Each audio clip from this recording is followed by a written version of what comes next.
Olá meninas e meninos, sejam muito bem-vindos aí ao nosso segundo vídeo dessa série de postagens que eu estou fazendo sobre sexualidade e reprodução feminina, e no vídeo de hoje eu vou abordar 3 assuntos que estão correlacionados, muito próximos entre si. Faz mais sentido se eu falar tudo num vídeo só. Então eu selecionei aqui 3 perguntas de seguidores que me deixaram ali. Então muito obrigada, meninas, pela sugestão de tema, tá? E pela dúvida de vocês, porque vai me guiar neste vídeo.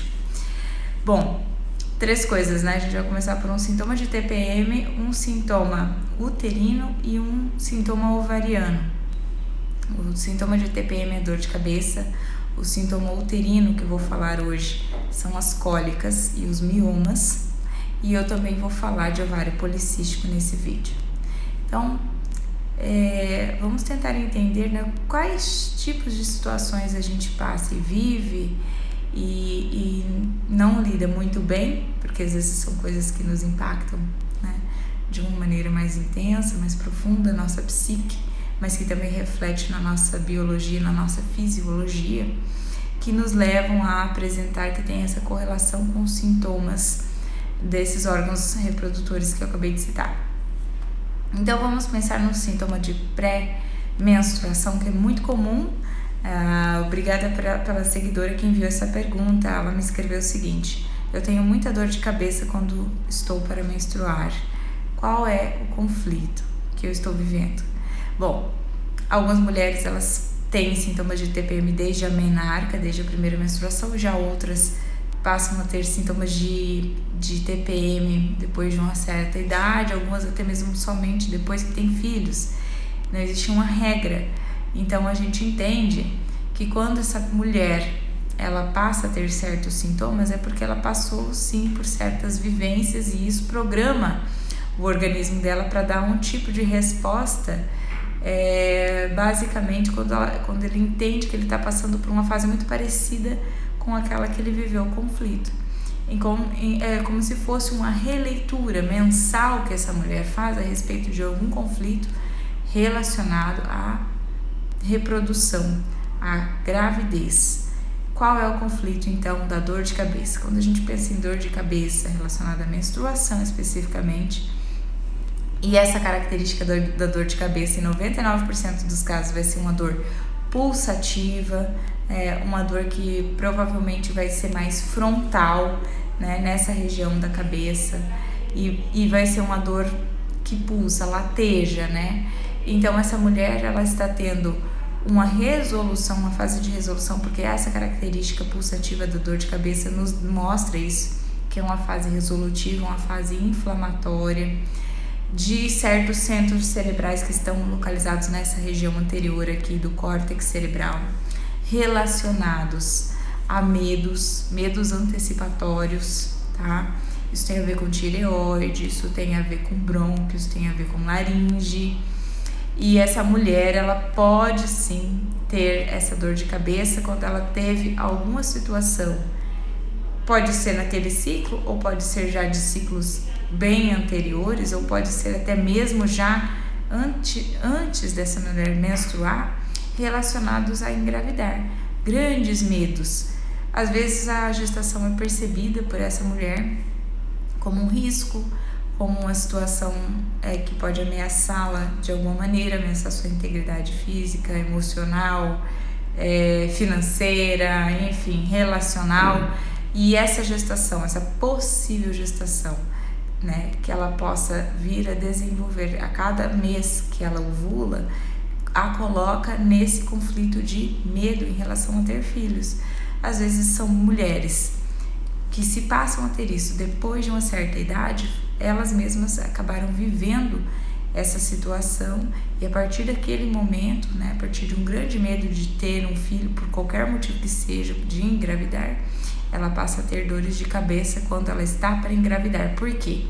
Porque quando ela está para engravidar, porque o organismo entende que essa mulher está entrando nessa pré-menstruação, que seria a resolução desse medo. O organismo não está gestante, a mulher não está gestante, então para ela é uma resolução todos os meses quando a menstruação chega. É por isso que ela chega nesse período menstrual e tem essa resolução, e o sintoma dessa resolução relacionada ao fator medo que ela sente é nessa região da cabeça, tá, meninas? Quando a gente pensa na cólica em si, aí a gente está falando do útero, do que cabe ao útero, nesse conflito também de medo de engravidar. A cólica também é uma liberação de um medo, de um grande medo de estar grávida, por qualquer motivo que seja. E às vezes isso acontece, como eu falei, esse medo ele pode estar programado em você, mulher, desde a sua própria gestação, dependendo de como foi a gestação da sua mãe, de como você viveu a gestação, né, dentro da barriga da sua mãe, de como você foi educada em relação à sua questão da sua sexualidade e a questão da gestação e da gravidez, o que te falaram, quais foram os grandes medos que te colocaram em relação a isso, né? Porque a gente sabe que às vezes os pais, para tentarem educar, às vezes cometem algumas gafes e às vezes assustam muito as meninas que entram nessa fase reprodutiva com a questão sobre o assunto sexo, sobre o assunto gestação, gravidez indesejada, esse tipo de coisa que pode ser traumático dependendo da maneira que é abordado, e muitas vezes a menina já começa a partir da menarca com esse tipo de sintoma, tá? Se for alguma coisa muito intensa, a ponto de desmaiar e tudo mais, quanto mais intenso o sintoma, mais intenso foi o conflito. Então tem que entrar mais a fundo para a gente tentar entender exatamente qual foi a situação que te colocou nesse padrão de repetição mensal, desse medo enorme de estar grávida, de engravidar. O que coloca a mulher nisso, né? Quais são as questões? Acho que quando a gente entende, fica muito mais fácil a gente conseguir organizar as coisas na nossa vida para que a gente saia desse padrão repetitivo. Então, mesma coisa com o sintoma de dor de cabeça. A cólica é um sintoma resolutivo também de um grande medo de estar grávida. E essa mulher, quando o próprio organismo entende que ela está para menstruar, que ela não está gestante, é uma das maneiras de fazer essa expulsão, né, desse sangue menstrual, com essa contração da musculatura uterina, que nos mostra que essa mulher está fazendo uma resolução de um medo em relação à gestação. Agora, quando o sintoma é mioma, porque teve uma seguidora que me falou o seguinte: eu sofro com miomas uterinos. Qual seria o conflito do mioma? Obrigada pela pergunta. E o mioma, neste caso, se refere a um conflito em que a mulher não pôde segurar um bebê. Ela não pôde gestar, é um conflito de incapacidade de manter uma gestação. Ou ela teve um aborto, ou ela não conseguiu engravidar, ou ela teve alguma situação na própria gestação dela, que pode ter sido uma gestação de risco, por exemplo, uma criança que nasceu prematura, que teve alguma complicação gestacional, ou que nasceu e teve complicação após o nascimento, porque essa gestação durou menos tempo do que deveria. Essa mulher, ela tem grandes chances de desenvolver um mioma uterino, ou até mesmo mais de um mioma uterino. Quando essa mulher tem vários miomas uterinos, ela talvez nem saiba, mas o corpo sabe, porque isso não é necessariamente algo consciente, a mulher nem sempre acessa isso, porém o corpo vai responder independente se você sabe ou não, se você teve um aborto, se você teve alguma situação. Porém, se aquilo foi vivido de uma forma conflituosa, provavelmente aquilo vai se tornar um mioma na fase de resolução, lá na frente, quando essa mulher relaxar em relação a essa situação, às vezes anos depois, às vezes até no final dessa vida reprodutiva dessa mulher, quando ela já está prestes a entrar na menopausa, começam a surgir certos miomas, o que não é regra, porque eu já atendi mulheres jovens que passaram por perdas e que tinham, né, pequenos miomas uterinos. O mioma ele se desenvolve na musculatura do útero, que é o miométrio, e o miométrio por si só tem essa nuance, né, como todo músculo, de impotência. Sempre o conflito vai ter essa nuance de sentimento de impotência, de incapacidade de conseguir segurar, de conseguir reter, porque essa é a função do útero, como eu expliquei no vídeo da semana passada sobre sangramentos intensos, né?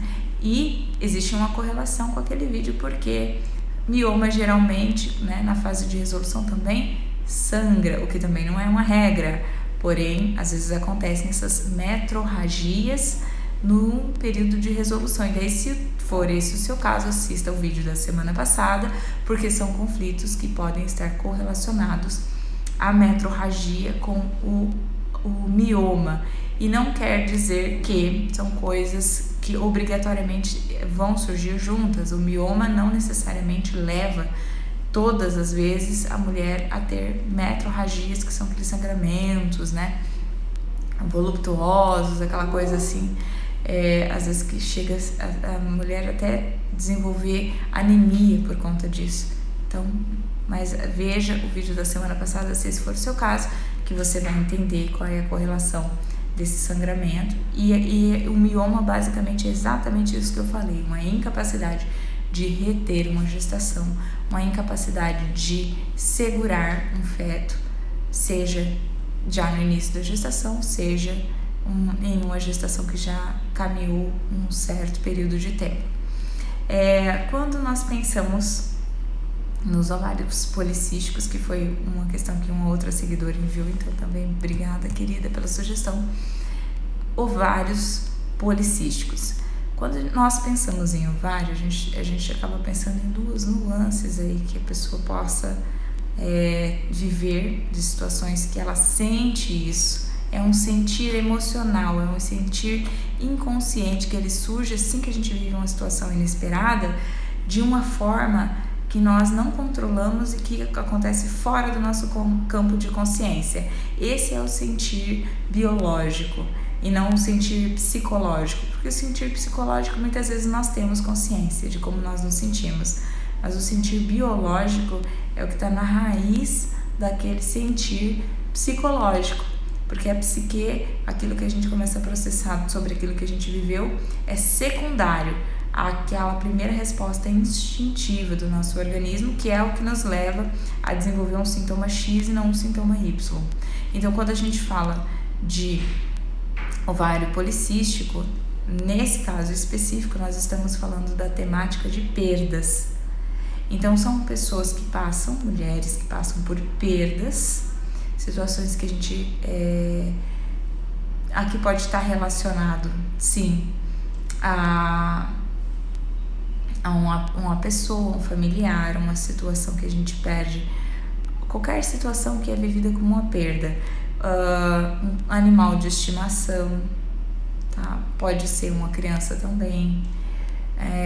Já aconteceu de encontrar isso aqui, muito relacionado a animal de estimação, perda de animal de estimação durante a infância. Então, cada cistinho que aparece no ovário é uma perda que essa mulher viveu.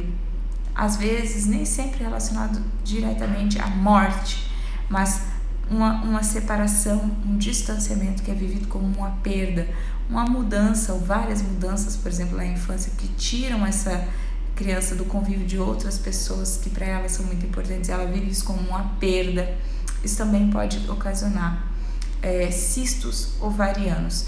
E o cisto ele surge no momento que essa mulher está numa fase já de resolução desse conflito de perda. Então ele não é mais um problema quando está na fase de resolução, quando essa mulher já resolveu esse conflito de perda, biologicamente falando. Ele não vai incomodar porque ele também não vai liberar hormônios quando ele já está bem resolvido.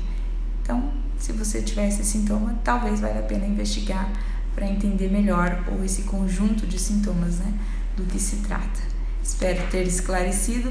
É sobre isso que eu gostaria de falar hoje com vocês. E até o próximo vídeo. Deixe aqui seus comentários, dicas e sugestões. A gente se vê logo logo. Vou falar sobre coisas um pouco mais complexas ao redor desse tema. Um abraço, ótima semana.